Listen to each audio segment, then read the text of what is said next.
Hey everyone, this week's Q&A episode is going to be about bringing our desires to our partners in a clean and energetic way. This question is coming from someone who I absolutely adore, that I've had the privilege of working with, and I'm excited to dive into this because honestly, bringing our desires to our partners is one of the most beautiful ways that we get to bring deeper intimacy into our relationships. So, when I first got this question, I really sat with myself and reflected on how I move through sharing my desires with my partner. And when I really broke it down, there's three main pieces of things that I get to move through, some on my own, some including my partner. So one of the first things that you want to do before you even bring this conversation to your partner is uncovering what your desires even are. And more importantly, you want to uncover how they feel. So I'm going to share an example of a time where I invited my partner into some of my more deeper desires around intimacy. So we all know the 5 love languages at this point, right? And I was at this point that I think a lot of us can relate to, where I was using it as a tool to try to control my relationship. I uncovered that one of my love languages is quality time, and I would just kind of throw it like a dagger whenever I could to try to get my partner to spend quality time with me rather than scrolling on TikTok or playing a video game or watching YouTube. The thing was, I also didn't necessarily know what quality time meant for me. Because when I would bicker at him and, complain, and he finally was like, okay, yeah, let's hang out, we would just sit there and it's like, okay, now what? And he would sit there with me, we would sit there staring at each other. And so you can probably guess that in those moments, I wasn't feeling filled up. I wasn't feeling satisfied. I wasn't feeling stoked on the time that we sat across from each other staring at each other. If anything, it made it worse. It made me feel like more not seen. It made me feel more distant. It made me feel more agitated. And that's because I didn't get clear on what quality time looked like for me. I didn't know what it felt like. I didn't tap into how I was desiring to feel through quality time with my partner. And so when the time came and we're sitting across from each other and he's like, yeah, I'm here, giving you my quality time, I would just be completely flailing. No idea what to do. Fish out of water. But I did know that sitting across from each other, whatever was happening there, it was not bringing me what I thought it was going to.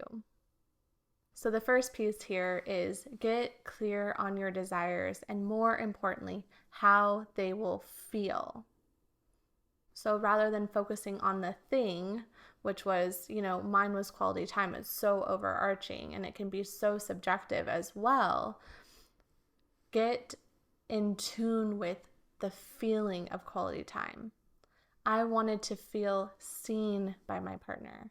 I wanted to feel closer to my partner. I wanted to feel connected to my partner.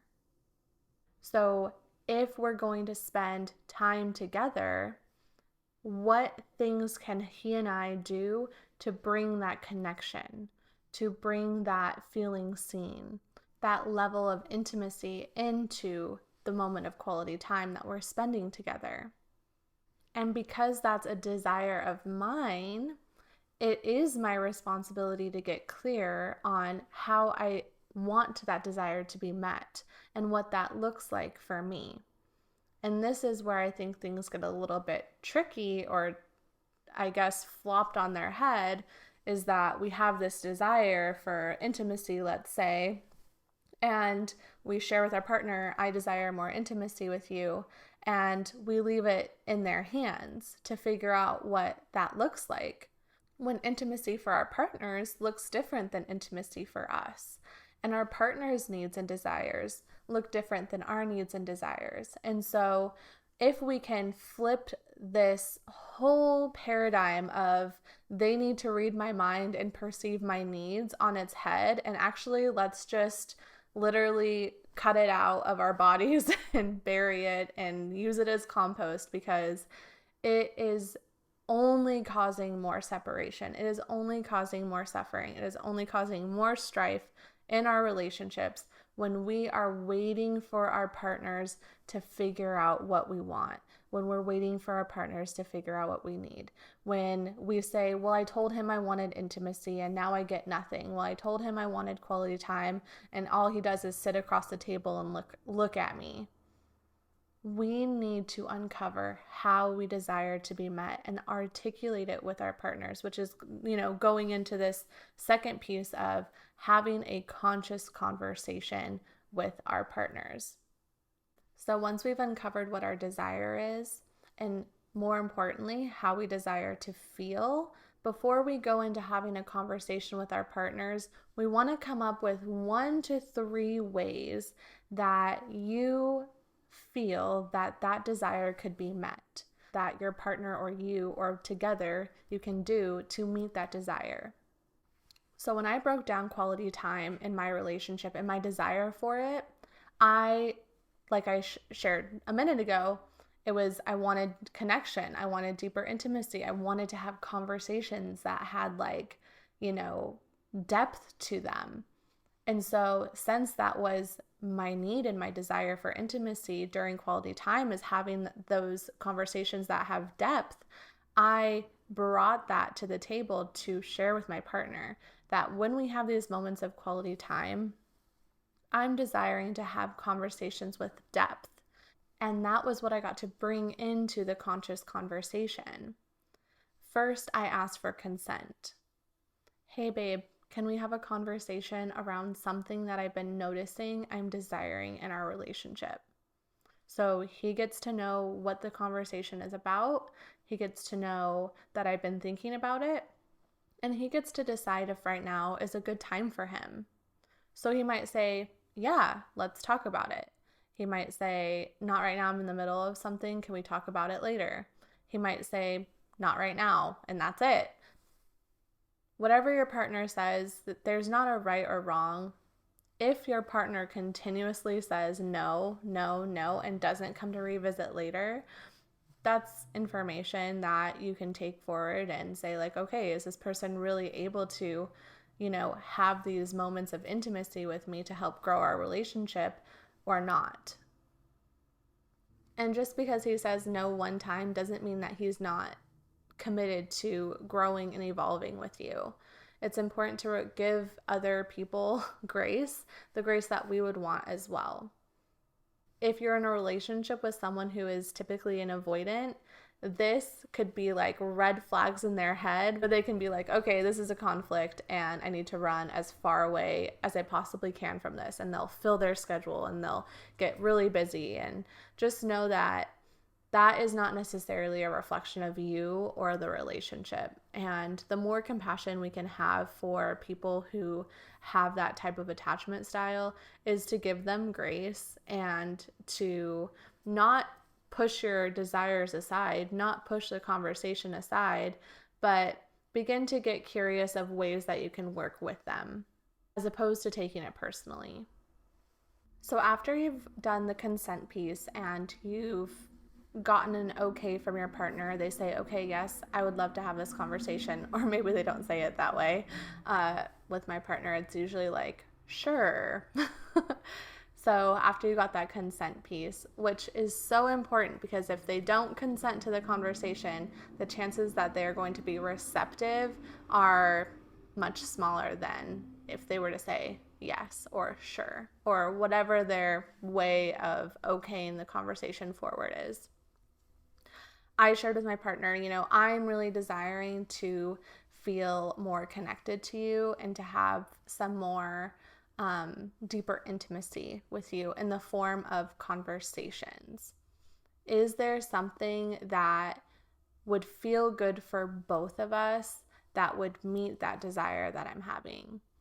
And because before I brought this conversation forward, I had had a few ideas of what that could look like when my partner said, yeah, what, tell me more. Yeah, what does that look like? Yeah, what do you mean? Because remember, this might not be a desire of his. So he has no ideas because this is just not something he's thinking about.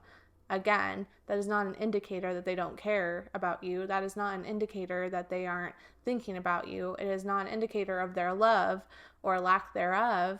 It's just not maybe what they're thinking about right now. And can we make that be okay? So since he said, yeah, sure, what do you mean? What does that look like for you?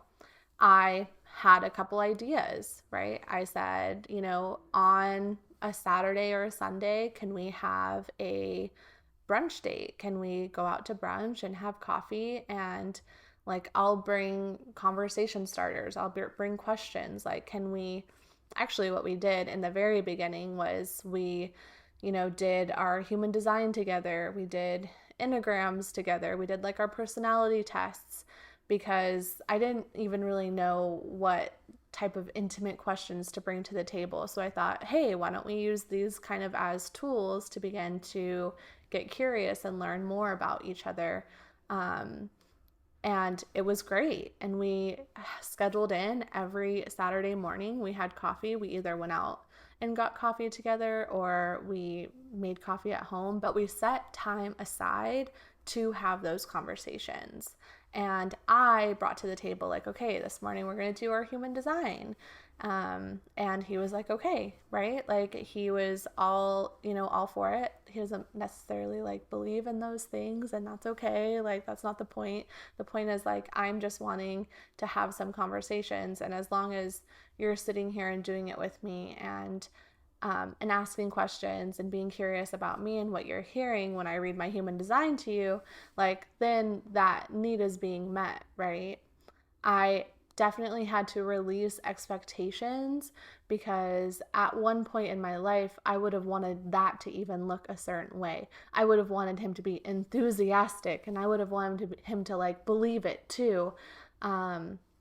And I've really, really had to let that go. Like, it's okay that he doesn't believe it. It's okay that he's like not a huge fan or that it's not something that he wants to dive into. The point is that I want to have deeper conversations. And am I having those deeper conversations with him right now? Yes. And can that be meeting the desire instead of already making that even not good enough, right? And when you ask the question, can we come up with something that feels good for both of us? You might be surprised. Your partner might have some suggestions, or they might have some ideas, or they might have some boundaries. Either way, having that conversation is going to bring deeper intimacy in and of itself. And that's ultimately what we're looking for when it comes to our desires, is there's a way that we're wanting to be more deeply met through our desire. So you've gone through the first part, getting clear on your desires, more importantly, getting clear on how those desires will support you in feeling or how you'll feel when those desires are met. And then you've come up with 1 to 3 ways that you could bring that desire to your partner through things that you do together or things that your partner does. And then that's allowed you and supported you in moving into that second piece of having the conscious conversation with your partner by asking for consent, inviting in collaboration in ways that you both can feel good about meeting this desire for both of you.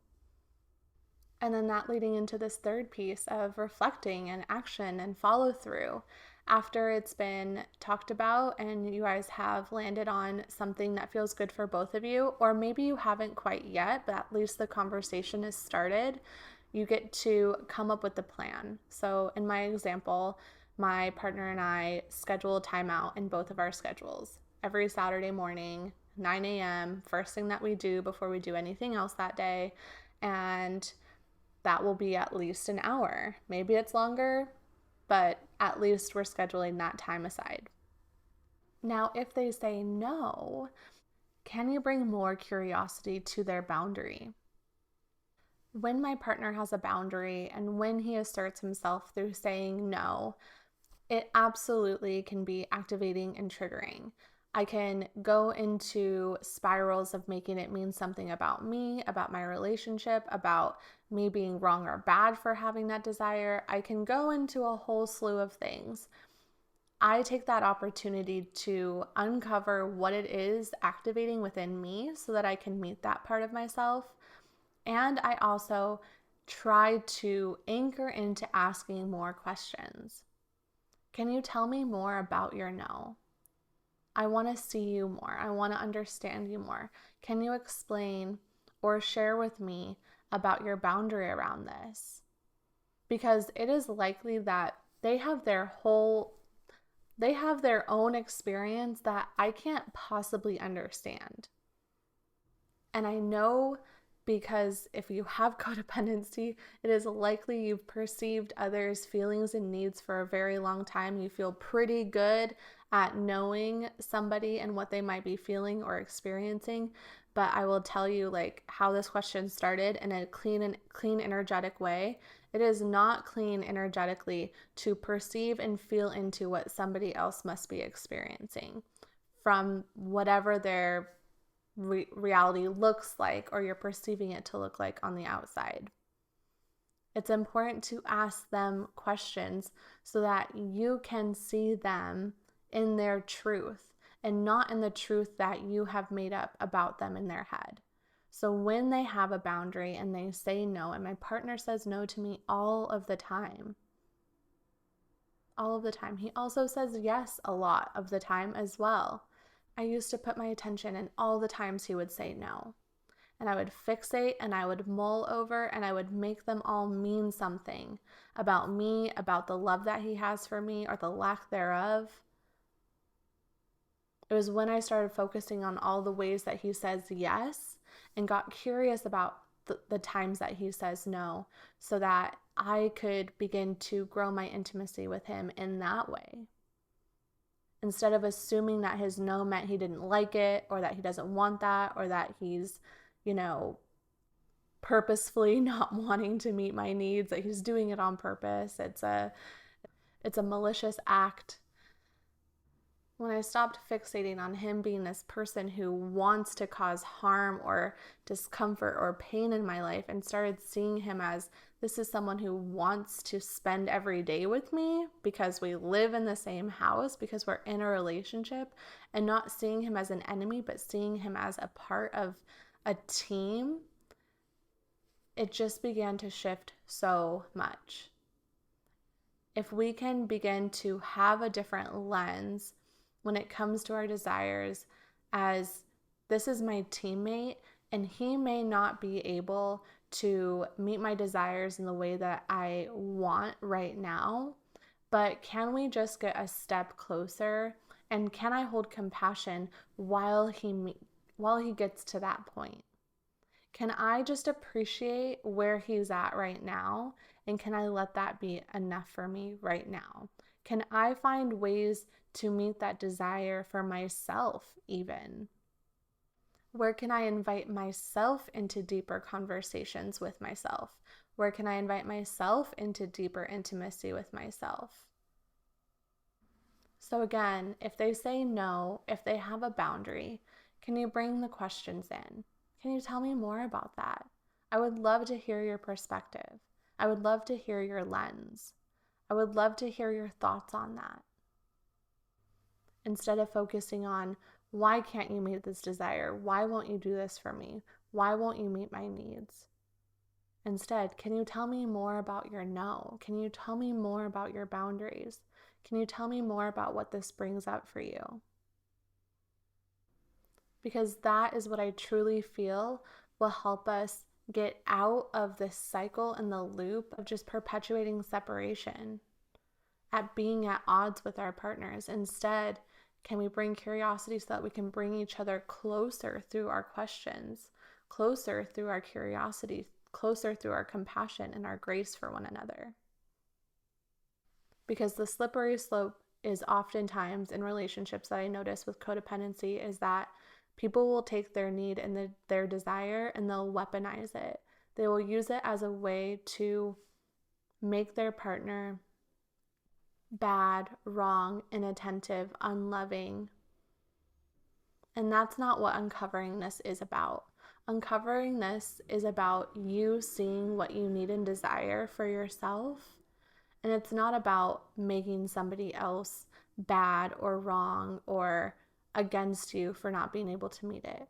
We get to bring them in, right? We get to bring our desires to our partner so that they can fully see us more deeply and so that we can see them more deeply, even just through the conversation. So I really want to end this conversation on the note that bringing your desires to your partner and the framework that I shared with you today is not about a way to get them to do what it is that you desire, but rather it's about the conversation that gets to be had that brings in the deeper intimacy into your relationship. Because we can't make anyone do anything. We cannot control someone else's actions, but we can control ourselves and we can meet our own needs and desires. And if our partner is unable to meet, let's say Justin was unable to meet my need for the depth in those conversations, where can I allow for that to show up in different areas of my life? Like through friendships. Can I find friends who are aligned, who can have that depth in conversation with me and not make my partner responsible for holding all my desires? Because that is a heavy burden to bear. To be the holder of all my partner's desires is a heavy burden to bear. Do I want to meet some of his desires? Absolutely. Absolutely, I do. And I have some of my own, like I have my life, I have my own stuff as well. I may not be able to meet all of them. Some days I might not be able to meet any of them. And it truly isn't a reflection of the love that I have for him. It's not a reflection of the relationship or my desire to be with him. So I really hope you take away that key piece of uncovering this isn't a way to get someone to do something, but rather an invitation for me to see myself more fully and for them to see me more fully and for me to begin to uncover the truth of what I desire. Because when it is a requirement for your partner to meet all of your needs or all of your desires, that is where enmeshment begins to happen. Because your partner is then carrying the burden of all your needs and desires.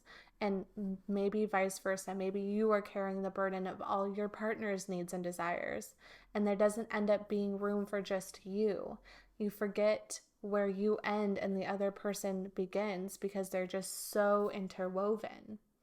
And when relationships fall apart or when breakups happen, it can lead to just destruction of identity because you don't know who you are without that person because so much has been placed in the hands of the other. My hope is that one of your greatest takeaways from this conversation is not how do I make my partner do more of what I desire, or how do I make my partner give me what I desire or give me what I need, but rather how can I uncover that for myself and how can I invite somebody into that and also let them have their own say, let them have their own boundaries, let them have their own sovereignty. Because if we honor sovereignty and we want our sovereignty to be honored, we must honor the sovereignty of another person. And sometimes that's going to look like the form of a no as a boundary. And use that no as an invitation for you to find a way to meet that desire. Instead of passing the burden and the responsibility onto your partner, reclaim it as your own. Okay, I tried to get this desire met through this person and they are not able to meet that desire, and that's okay. I honor their no. Now, how can I meet this desire for myself? Or how can I get this desire met through another way, like I was sharing with like having deep, intimate conversations with friends for me. I hope this conversation was supportive and helpful, that you gained something, even if it's just a little tiny nugget from it.